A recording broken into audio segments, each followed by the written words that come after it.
Ne t'ai-je pas dit que si tu crois, tu verras la gloire de Dieu? Radier autant de la gloire, crois seulement et tu verras la gloire de Dieu. La Bible nous dit, approchez-vous de Dieu, il s'approchera de vous. Qui monte moko, azala reconnaissant pas ensemble na tongo lelo. Aloba merci tata pour la souffle de vie. Merci tata pour la bonne santé. Nalinga na rappelo ete ezala batu mingo botama na bango, bokola na bango botanga ensemble, bozala na famille moko. Mais lelo bazali bembe, lelo ba na katsa ba tombe. Mais yo za envie mutabate les nzambe.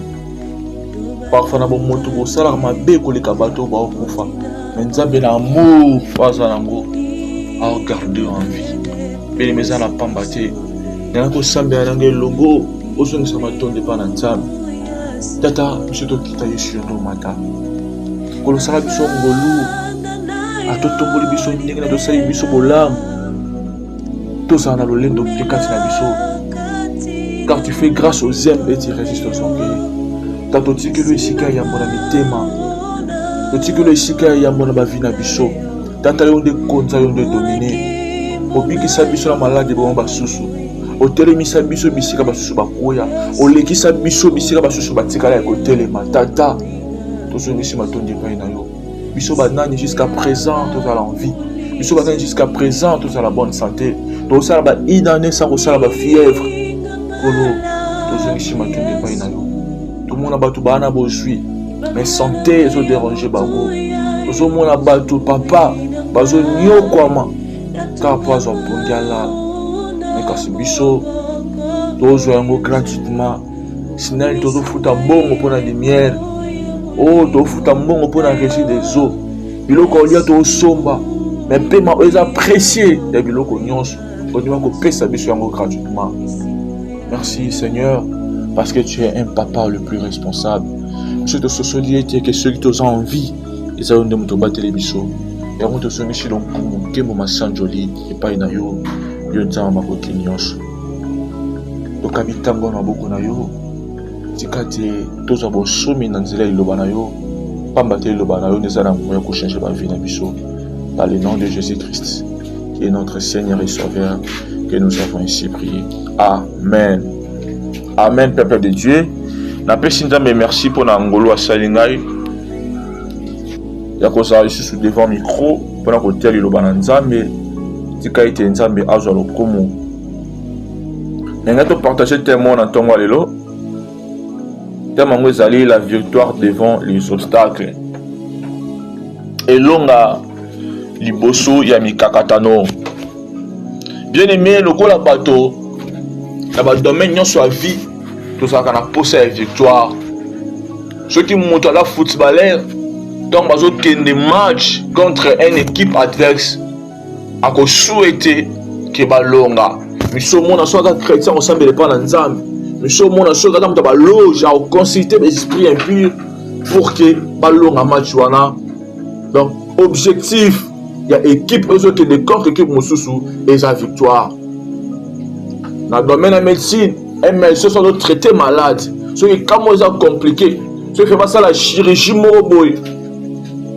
Docteur soit souhaité avoir la victoire dans mon sala. Ceux qui mettent l'avocat dans la procès moko.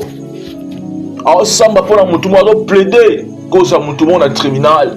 A souhaité avoir la victoire. Même à temps moutouana coupable, a souhaité que moutouana va libérer pour que azala na sengo. Victoire et peut sarabiso et sengo. Victoire et salaka ke tozala na kimia. Donc moutou nyonso na vie na ye alingaka alonga na domaine moko quelconque. Et bon lokola batu toyena mokili oyo il y a des combats. Et bon comme il y a des combats, biso nyonso souhaitaka tolonga. Mais ça va makambo oyo empêchaka biso to longa, mais ça makambo oyo ki ko sala ke to longa. Et bongo lo na lingaki na te ya yo loko muka mokie, mais ça très important pe ko sunga yo o longa na ba combat nyonso oyo ko telema liboso na vie. Dans le but mais ça la victoire devant les obstacles. Bien aimé, victoire c'est le succès dans les combats. Donc mon doit ko bunda alongi, c'est ça qu'on appelle la victoire, c'est ça qu'on appelle le succès. Tu as vu histoire Il y a David Malam contre Goliath. Tu as vu histoire au Malam. Tant que Goliath a quoi, David a qui succès. Parce que là, mouton tamba c'est là qui pour sa victoire. Et puis il est la victoire. Et ça là que tout soit succès peut tout dans les sous-nzambe. Et bon obstacle et ça est le cause qui empêcher mouton à l'écart. Obstacle et ça barrière. Mouton a pour ça qu'il na B mais barrière est l'ennemi. Mouton na la première CO, après ça mata la deuxième CO, mais barrière est l'ennemi. Bon barrière ça dans le domaine presque nyonso. Barrière ça presque dans le domaine nyonso. Et bon awa tokolobela neni mutakoyiko quoi ça va barrière aux spirituelle. Parce que nous avons compris que nyonso auto vivant na mokili et ça ka résultat. Tout se prépare spirituellement. Et ça la malade. Et ça la victoire, et ça la réussite, et ça la échec, ça se prépare spirituellement. Il y a un spirituel. Parce que quand tu maîtrises la spiritualité, bien aimé, tu maîtrises le monde. Spiritualité, ça a la rapidité que le monde. Parce que spirituellement, c'est nul. Ceux qui spirituellement sont légers, le diable peut t'agiter comme il veut. Parce que tu n'as pas de poids spirituel. Dans mon canal Josué chapitre 1er, verset Josué, Josué chapitre 6 plutôt, verset 1er jusqu'à 5e verset, tu sauter, tu 20e verset, je lis au nom de Jésus. Jéricho était fermé et barricadé devant les enfants d'Israël. Personne ne sortait et personne n'entrait. Bible dit que Jéricho et Zaki a kangama. Pezalaki na bi bende. Liboso ya bana Israël. Bongo moto tabanda iko kota, pe moto tabanda iko bima. L'Éternel dit à Josué, vois, je livre entre tes mains Jéricho et son roi, ses vaillants soldats. Naboya webisi mo sali na Josué wanda ki relève tant Moïse akufaki abitala nganza mena pesio na maboko Jéricho mokonzi ya Jéricho pe ba soldat Jéricho. Bible na premier verset même si so état ya ville ndenge zalaki Jéricho ça ka fermé mais ça qui peut barricader.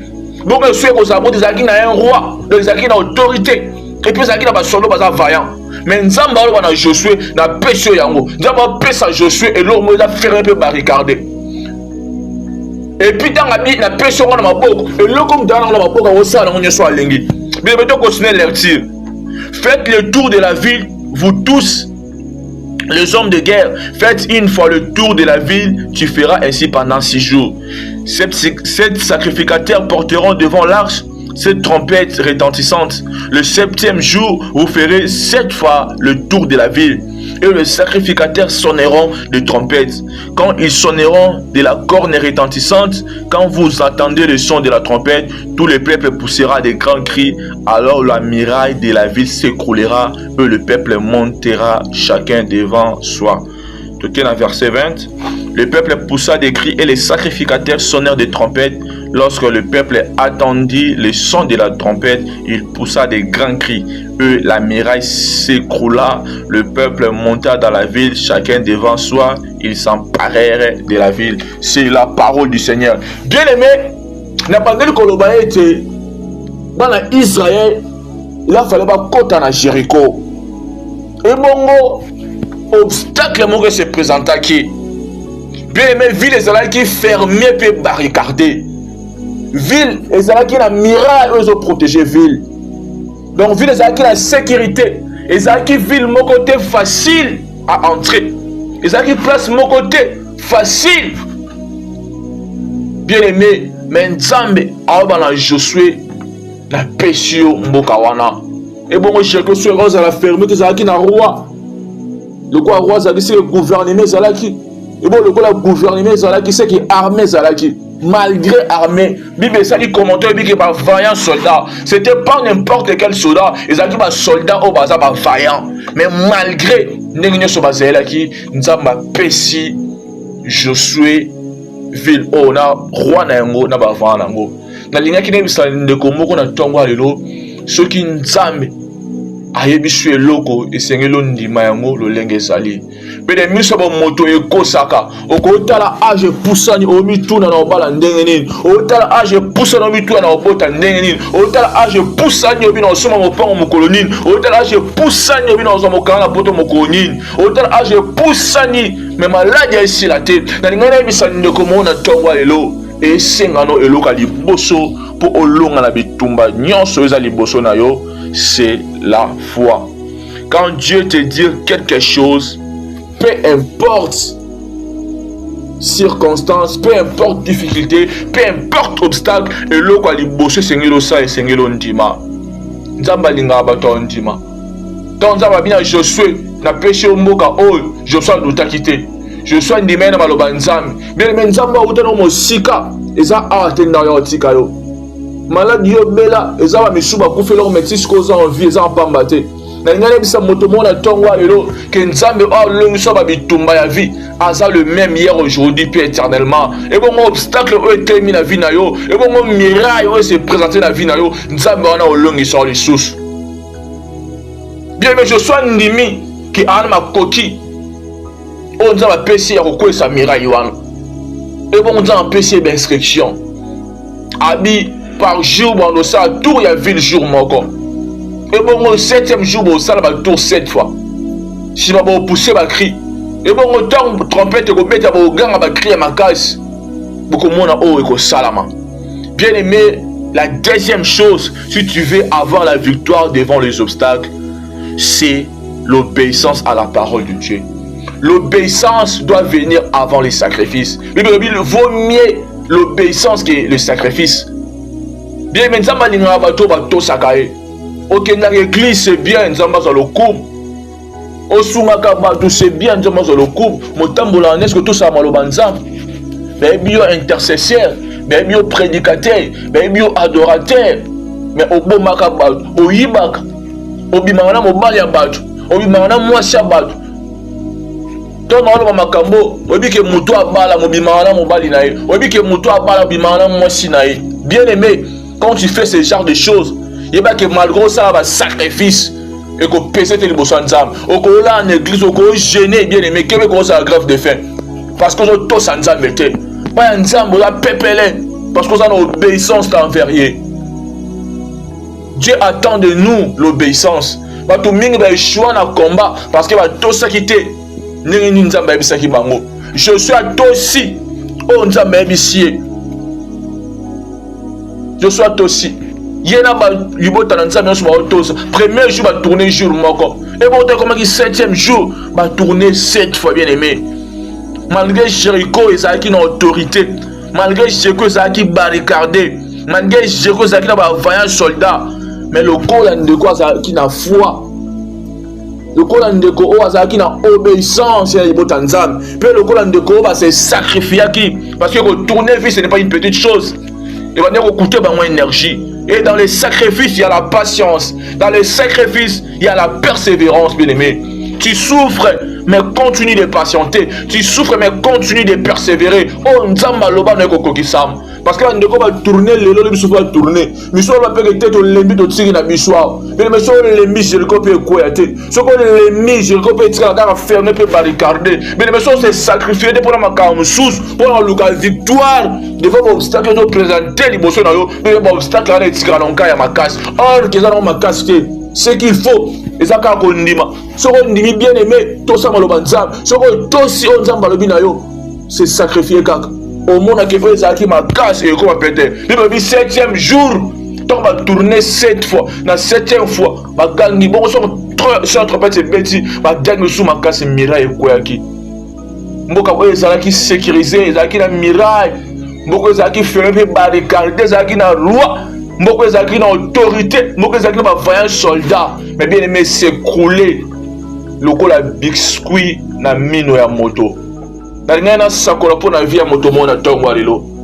mpona kondima oyo osala maloba na nzambe, mpona kotosa ozotosa maloba na nzambe, mpona kose sakrifie ozosala makambo ya nzambe, osambela nzambe bato balali yo osambela, omata bamontane, opesa baofrande, osunga babola. Na tomboli loboko na lokola mwana nzambe, na obi mirai nyonso etelema na vi na yo lelo ekoya, na osambela nzambe alola mpona moto mona ntongo elo, na osambela mpona moto oyo ndima mpa tosaka maloba nzambe, na osambela mpona moto oyo ase sakrifia mpona makambo ya nzambe, na oba nzamba mbona ona ntongo lelo biloko nyonso etelema eloko ya baobstacle na vi na yo lelo esi ekrule, na oloba na mirai ya seliba ekoya, na opesa mitino na mirai ya sterilité ekoya, na opesa mitino na mirai ya pauvreté ekoya, na opesa mitino na mirai ya souffrance ekoya, eloko nyonso ezalaki difficile na vi na yo koma facile dans le nom suprême de Jésus-Christ. Car notre Dieu est le Dieu tout-puissant. Lelo a livré ma boko na yo au nion cesara qui difficile. Il faut faire confiance au oint de l'Éternel parce que moto ne m'a poli pas pakoli. Ana makambo ko pesa yo o moto muso ko pesa ote. Parce que tant on nzambe ane ko tala Jéricho atala ki nanu Josué abina pesi ngo na maboko parce que nda sala ki ko tambisa libota na nzambe partout aux ali même na église, partout aux ali même na famille, yekola ko tosa papa, yekola ko tosa visionnaire, yekola ko tosa leader. Kanga biloko mbali na oyebisa un père peut occasionner ta chute, un père aussi peut occasionner ton élévation, parce que quand Dieu te regarde, il voit d'où tu es sorti. C'est pour ça qu'on dit les pères sont des repères. Celui qui n'a pas de repères, c'est père. Celui qui nous a demandé que c'est à Josué, ils ont qui persécuté Moïse à Zalaki. C'est quand il était une sambialo là à Pambolabino. C'était bel et bien votre humble serviteur, le prédicateur de la bonne nouvelle de Dieu, votre humble serviteur Jonathan Kiyani. On se revoit prochainement par la grâce de Dieu. Merci beaucoup. Radio Temps de la gloire, vis ta gloire avec le Maître suprême Jésus-Christ de Nazareth. Suivez-nous chaque lundi, mercredi et vendredi à 7h30 heure de Kinshasa. Que Dieu vous bénisse.